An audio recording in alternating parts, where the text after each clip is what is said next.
Love to bake, but tired of those tired arms when you're done? Or just don't want to look like this while you're beating egg whites? Yep, you need a stand mixer. I got hands-on with the KitchenAid model K455 Classic Series stand mixer. I'm Erin from Tech Gadgets Canada and Tech Gadgets International, and in this review I'll test the mixer out on a variety of kitchen and baking tasks. I'll share the features and performance of this device, and I'll let you know if I think I can recommend it for you. And really, heads up, if you end up liking this video and finding it helpful, to please mash that like button and hit me with a sub, because both those things help me keep making more videos that I hope everyone out there can watch, enjoy, and learn from. And don't forget to read, reference, or share this topic. Head over to techgadgetscanada.com for a full write-up. This mixer is an AC-powered mixer that can automate cooking and baking tasks. This particular model is what's known as a tilt head mixer, since you need to unlock the head of the mixer and tilt it back to change attachments or to add some ingredients. It comes with 3 mixing attachments, a wire whisk, a batter beater, and a dough hook. KitchenAid's classic stand mixer is made with durable metal that can withstand many uses, and it has 59 touch points inside the bowl to ensure the mixing is thorough and even. The touch points refer to areas where the beater and the bowl come into close contact, and the more the better, since that's what helps your ingredients get incorporated thoroughly.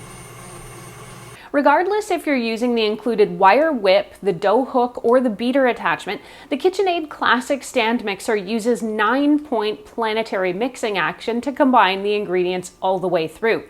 So what is planetary mixing action?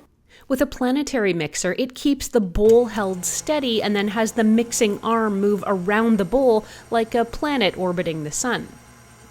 The mixer feels quite heavy and it is substantially weighted, and you definitely want that since lightweight or plastic mixers can shimmy and shift while they're working, which could lead to them moving or even falling off the counter. The KitchenAid Classic Stand Mixer has 10 speeds of mixing, theoretically making it usable for all kinds of jobs regardless of what you're making. Changing the speed is simple, just toggle the lever on the side to your desired speed. You might be weighing a tilt head mixer or the bowl lift version. Both of them have their merits.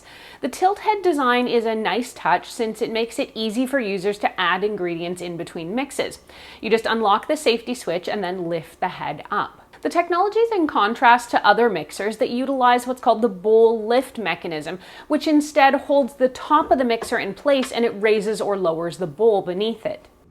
One consideration is that tilt head mixers need space to lift up, so while you can store them underneath an upper cabinet, you'll need to pull it out to operate it, so if you only have limited space, a bowl lift version might be better. And on the flip side, sometimes bowl lift mixers are made a bit on the taller side, so be sure to check any measurements before you buy. The mixing bowl with this version of the KitchenAid Classic Stand Mixer is large enough to handle heavy kitchen tasks at once. For reference, KitchenAid says this mixer's 4.5 quart bowl is able to make 72 cookies, 6 pounds of mashed potatoes, or 3 loaves of bread at once. One thing I will point out about this version is that there's no handle on the bowl, and that doesn't give you anything to hold on to when you're pouring out batter or dealing with heavier doughs. Since the bowl is dishwasher safe, it doesn't leave you with a huge mess either.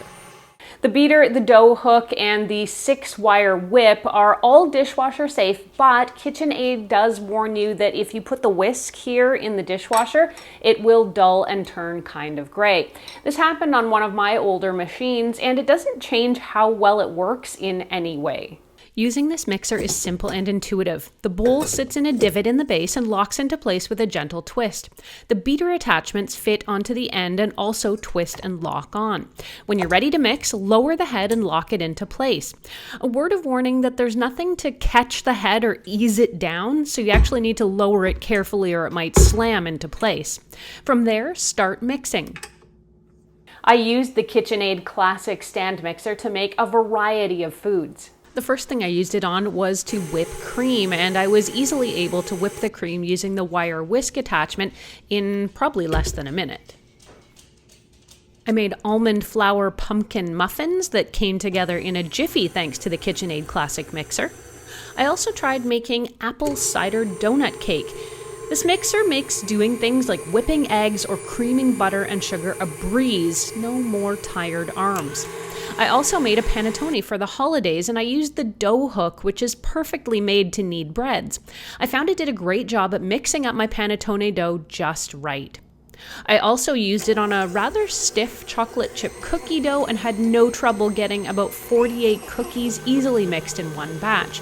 Power-wise, it felt like it could handle a bit more, but those 4 dozen cookies definitely filled up the bowl quite substantially, and I'd be concerned that doing much more than that would overflow things. One of the last things I tried making during my testing was a bowl of no-knead bread dough using the add-on baking bowl with lid.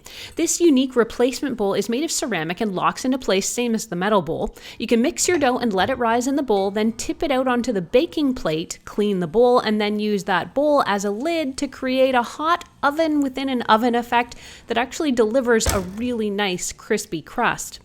In short, I'm really happy with what kinds of mixing tasks it was able to help me with and how all my treats turned out. Overall, I spent many years thinking one of these mixers was too expensive and probably not worth it.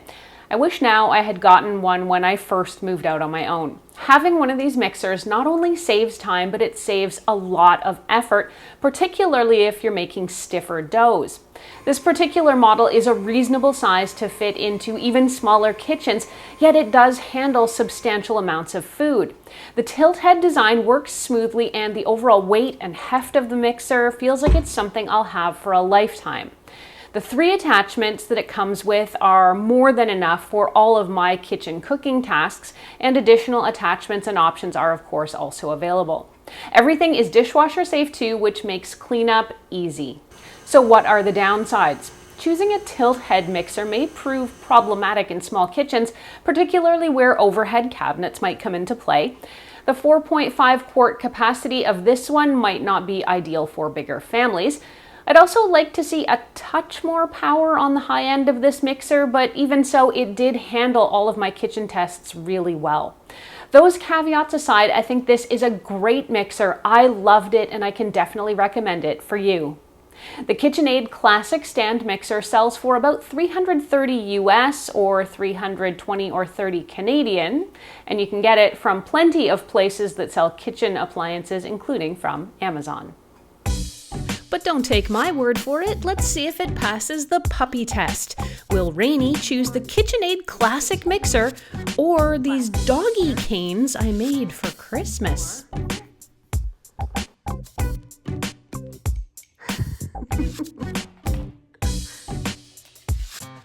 What? That's it? You're out? That dog is averse to technology. Want to see another mixer in action? Check out my review of the KitchenAid Artisan, or see how a really inexpensive stand mixer fares right now. The beater, dough hook, and the 6-wire whisk